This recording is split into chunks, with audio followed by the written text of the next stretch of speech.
Zamisli kap kiše kako pada s neba. Ništa je ne zaustavlja. Ne pita kamo ide. Ne sudi vrijeme u koje pada. Ne žali što nije postala snijeg. Pada. Jednostavno i potpuno. Taj trenutak, kad kap dotakne tlo, Zen bi nazvao savršenim. U svijetu koji juri, gdje dan počinje notifikacijom i završava umorom koji ne znamo objasniti, gdje vrijeme neprestano curi kao voda iz rascvetane čaše, izgubili smo osjećaj za sada. U tom sad nema požurivanja, nema straha od propuštenog, nema traženja boljeg trenutka, jer ovaj trenutak, kako god izgledao, jedini je koji stvarno imamo. Zen nas ne uči nečemu novom. On nas podsjeća na zaboravljeno, na tišinu u nama, na disanje koje ne traži našu pažnju da bi se dogodilo, na pogled koji može promatrati bez da prosuđuje. Zen nije religija u klasičnom smislu. Nema dogme, nema spasa koji dolazi izvana. Zen je praksa gledanja, praksa postojanja. I upravo zato, kad uđemo u njegov svijet, osjećamo se kao da ulazimo u nešto beskrajno staro, a opet krajnje intimno. Kao da otkrivamo vlastiti dom nakon što smo dugo lutali. Njegovi korijeni sežu u indijski Mahajana budizam, gdje su sjeme tišine i kontemplacije preneseni u Kinu u obliku Čen budizma. Odatle, preko planina i hramova, stigao je u Japan, gdje je dobio oblik koji danas poznajemo, Zen. No, nije se zadržao u samostanima. Prožeo je umjetnost, čajnu ceremoniju, mačevanje, vrtove, poeziju, ne kao ukras, već kao sredstvo buđenja. Zen majstor ne daje odgovore. Postavlja pitanja koja nas tjeraju da pogledamo unutra. Učenik dolazi s problemom, a majstor mu kaže, popij čaj. Nema objašnjenja, nema filozofiranja, samo čin, čista prisutnost, jer u toj šalici čaja možeš pronaći cijeli svemir, ako si stvarno tu. Zamisli svakodnevni trenutak, pereš ruke toplom vodom. Zen kaže, to je meditacija. Osjeti vodu, miris sapuna, vlastiti dah dok stojiš. Ne bježi mislima u sutra. Ne vraćaj se u jučer. To je umjetnost bivanja. Ne u nečemu posebnom, već upravo u onom najobičnijem. U današnjem vremenu, ta običnost je izgubila vrijednost. Sve mora biti brzo, novo, efikasno. Učili su nas da je vrijeme novac, da ne smijemo stati. Ali istina je suprotna. Kad stalno jurimo, gubimo ono što je besplatno i najvrijednije, vlastiti život. Kad jedeš, jedi. Kad hodaš, hodaj. Ne razmišljaj o idućem obroku dok jedeš ovaj. Ne planiraj razgovor dok slušaš. Biti prisutan znači poštovati život. Svoj i tuđi. Jedan zen vrt izgleda jednostavno. Kamen, pijesak, možda malo mahovine. Ipak, u tom jednostavnom obliku nalazi se duboka pažnja. Svaki kamen je položen s namjerom. Pijesak je pomno poglađen. Tragovi grabulja ucrtani bez greške. Ne zato što netko gleda, nego jer je to čin svijesti. Kad to primijetiš, počinješ drugačije gledati i svoj stol, svoje riječi, vlastiti dah. Zen se ne svodi na povlačenje u šumu, iako to može biti put. On je tu, u kuhinji, tramvaju, redovima pred blagajnom. Sve je poziv da budeš prisutan. Da vidiš kako izgleda dijete koje se smije.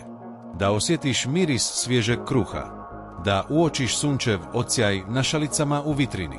Ne tražiš više veliko. Tražiš istinito. U ritualu ispijanja čaja svaki pokret je važan.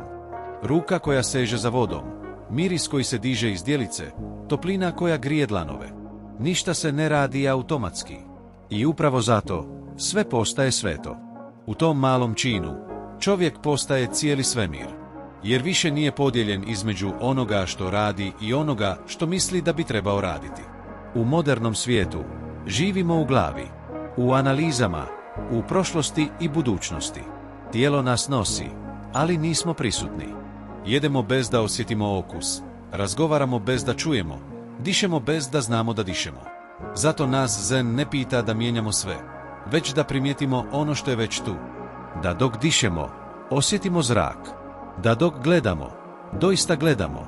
Ne kroz ekran, ne kroz misli, već kroz tišinu svijesti. Haiku pjesnici to rade riječima. 3 retka, nekoliko slogova i cijeli svijet stane u njih. Stara bara, žaba skače, Zvuk vode. Baesha nije napisao da je žaba lijepa, ni da je proljeće, ni što osjeća. Samo zvuk. Trenutak. Tišina prije i poslije. Zen u obliku riječi. Kad to naučimo, život se mijenja. Stres ne nestaje, ali nas ne definira. Misli se javljaju, ali ih ne slijedimo kao zapovjedi. Emocije dođu, ali ih promatramo s nježnošću, ne s otporom. I tako se rađa sloboda. Ne ona koja bježi od obaveza, već ona koja ih pretvara u prostor za prisutnost. Uspori. Ako slušaš ovo, zastani. Udahni duboko. Pogledaj oko sebe. Jesi li ovdje? Ili si već u sljedećem zadatku, sljedećoj misli? Ne moraš raditi ništa spektakularno. Samo budi. Sjeti se da si živ. Da si sada. Da je sada jedino mjesto gdje istinski možeš biti. Zen nije težak, ali traži nježnost. Traži poniznost pred jednostavnim. Ne traži savršenstvo, traži prisutnost.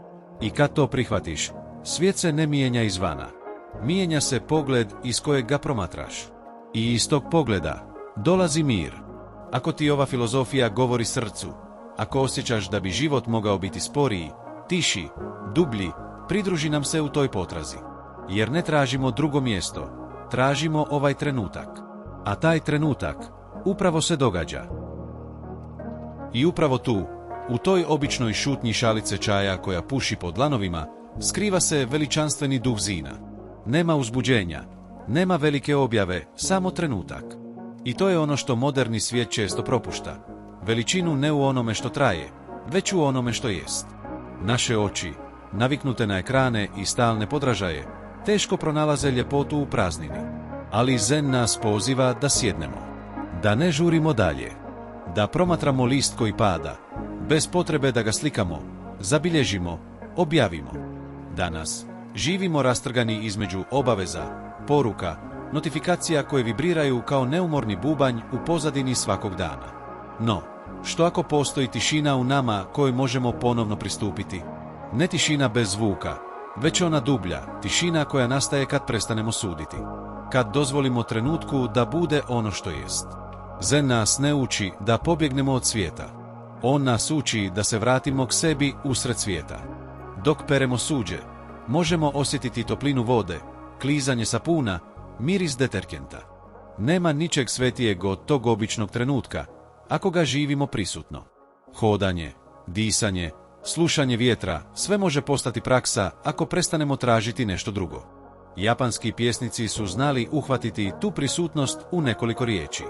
Haiku ne objašnjava, ne propovjeda, on šapuće. 3 stiha, ali čitav svemir u njima. Tako i mi možemo živjeti.